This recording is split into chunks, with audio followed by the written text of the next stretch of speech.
Hey, my friends, it's Matt. This is the 10-Minute Bible Hour podcast, and we have been working through a book that came out in 1909 called Legends of the Jews by Louis Ginsburg, and it's got this huge section on oral tradition and other written traditions and really legends surrounding the story of Esther. Yesterday, we spent some time looking at some of the most interesting ones in the first half of the book, and today we're going to take some time to look at some other interesting ones, and then we're going to consider what the existence of all of these goofy, fun, juicy legends means for our evaluation of Esther in the big historical sense. All right, I'm going to have my buddy Jeff play some music, and we're going to get back after it.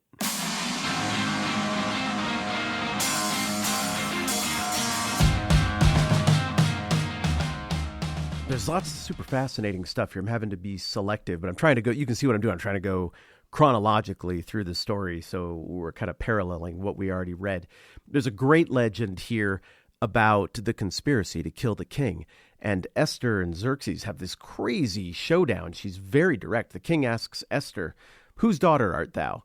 And Esther says, "And whose son art thou?" And Xerxes says, "I'm a king, and I'm the son of a king." And Esther says, "And I'm a queen, the daughter of kings, a descendant of the royal family of Saul." Whoa! She just comes right out and says that she's Jewish, according to this legend. Well, that takes a lot of the fun out of the climax of the actual book, but okay, let's keep going. "If thou art indeed a real prince, how couldst thou put Vashti to death?" And Xerxes says, "It was not to gratify my own wish, but at the advice of the great princes of Persia and Media." Okay, that sounds like Xerxes. Esther says, "Thy predecessors took no advice from ordinary intelligences. They were guided by prophetic counsel. Arioch brought Daniel to Nebuchadnezzar, king of Babylon, and Belshazzar too summoned Daniel before him." And Xerxes says, "Is there aught left of those toothsome morsels? Are there still prophets abroad?" Esther says, "Seek, and thou wilt find." And then right after that, Mordecai, it says, is told prophetically by God that Bigthana and Teresh are going to assassinate the king. And that gets communicated to the king, and then it turns out to be true, even though Mordecai apparently did not have any actual evidence of that. And then Bigthana and Teresh try to kill themselves, but they get prevented, and instead they are, quote, nailed to the cross. All right, we got some more interesting legends here, but this one is particularly interesting to me because it casts Mordecai and Haman as like these two guys who had to work together all the time, and they didn't like each other. And Haman eventually gets out-promoted and now is ahead of Mordecai. And Mordecai, of course, refuses to bow down. And he cites all of these ancient reasons for refusal, that his ancestors had never bowed down to anybody from Haman's line. And they go into all of this stuff. And then there's a rebellion in India, and the king appoints Mordecai and Haman to command the armies to go and settle this thing down, and there's provisions made for 3 years. And it's kind of a goofus and gallant kind of situation. Haman burns through all of his provisions right away, but Mordecai is shrewd, and Haman tries to borrow from Mordecai and pay him interest, but Mordecai won't do it. And the whole thing ends up with Haman's men starving in the field and demanding that something happen or they're going to mutiny. So Haman comes back to Mordecai and is like, "I'll be your slave. Make me your slave. Just feed my troops so that I don't get killed." And so they write an agreement for Mordecai to become the master of Haman on Mordecai's kneecap. I mean, I don't know.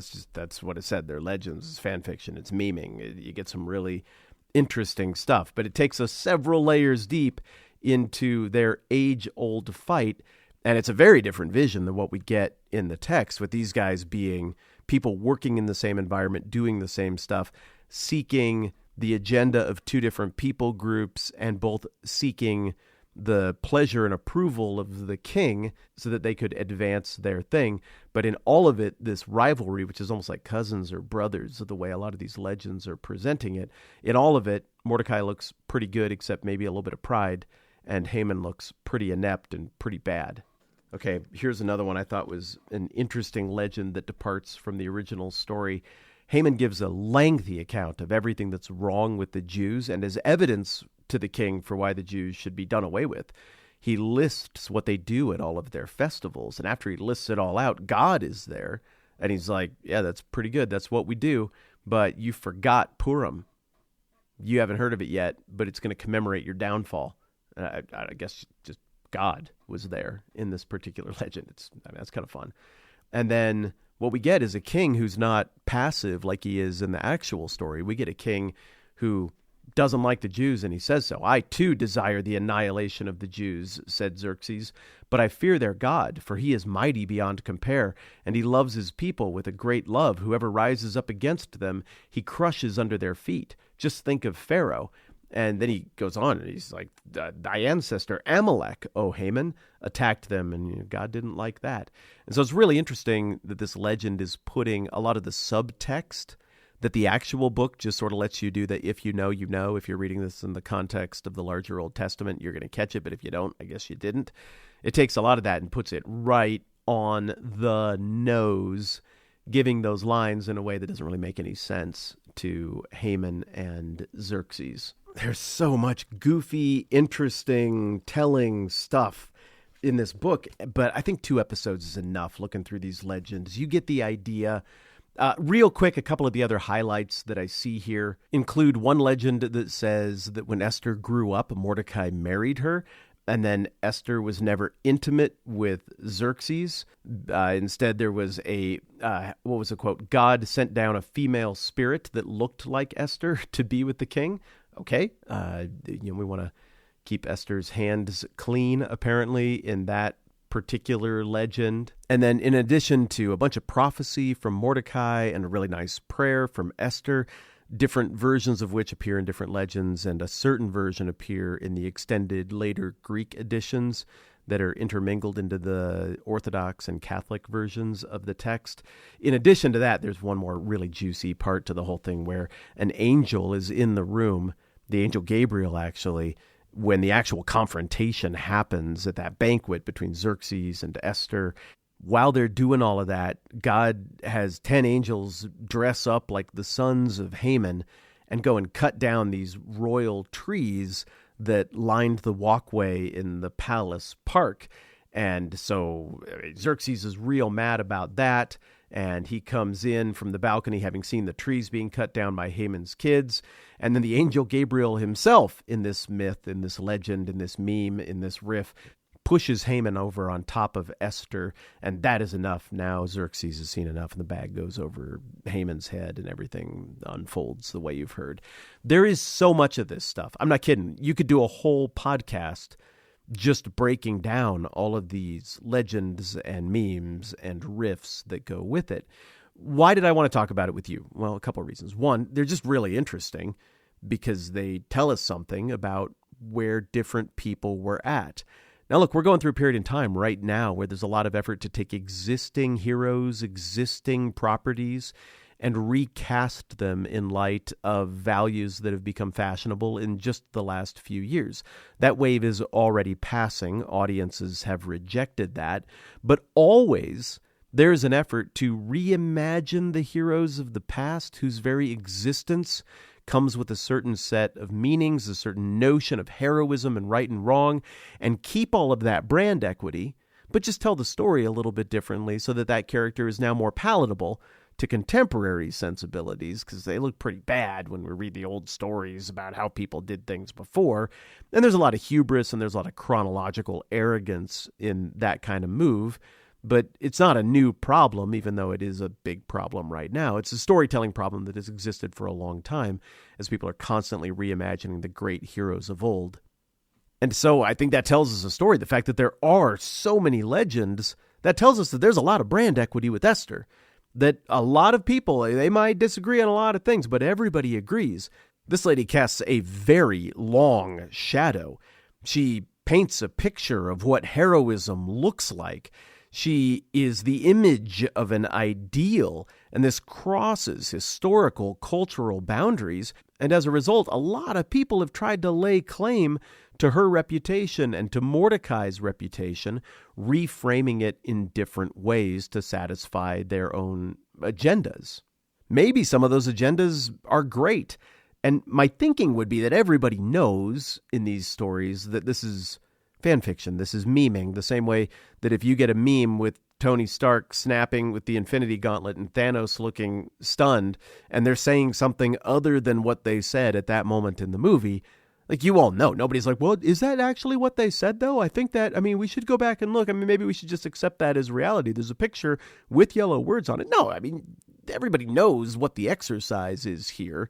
It's obviously memeing and fan fiction, but still, the use of that image, the use of that part of the story tells you something about the gravity of Tony Stark and Thanos and that story and how long a shadow that whole saga in recent cinema casts. But for me, with all of these legends, I come back to this. The original version is an absolute thing of beauty. It is deft enough in its touch, it's light enough in its touch that it's timeless. And you can read all kinds of situations into it without polluting the actual story.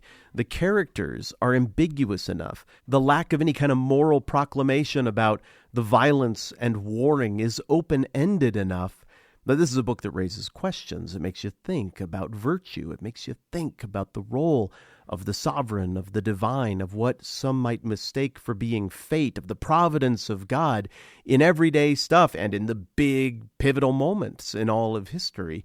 All of these legends, however, they narrow it down so much, they clutter it up so much that it looks more like a propaganda piece for one people at one time. And all of the legends that I read seem to strip it of a degree of its timelessness. Maybe also I'm just so used to the original story that I'm super biased, but I think what I'm saying is fair. Literarily and thematically and theologically, this book is so much stronger in its biblical form than it is in any of the later legends or even the later Greek edition forms, because the original edition doesn't mention God. That is part of the thesis. The absence of God, the absence of miracles in an overt and observable way is so central to the point of God's providence, even when he's unseen, God's faithfulness, even when he's unseen. Look, imitation is the highest form of flattery, and the fact that people have riffed on this story means that, hey, me and all the riffers, we got something in common. We think this is a great, amazing story that has a massively high profile and is massively influential. So high five over that, riffers and memers throughout the centuries of this story. That said, I'll take the original version. I think it does exactly what it was meant to do, and I think there's a reason that the version you and I looked at, the one that has been there since the start, is the one that has stood the test of time. Finally, I am both saddened and honored to let you know right now that tomorrow will be our final episode on the Book of Esther. This book has been an absolute joy, and I will miss it, but I'm glad we get one more day. All right, I'm Matt. This is a 10-Minute Bible Hour podcast. Let's do this again soon.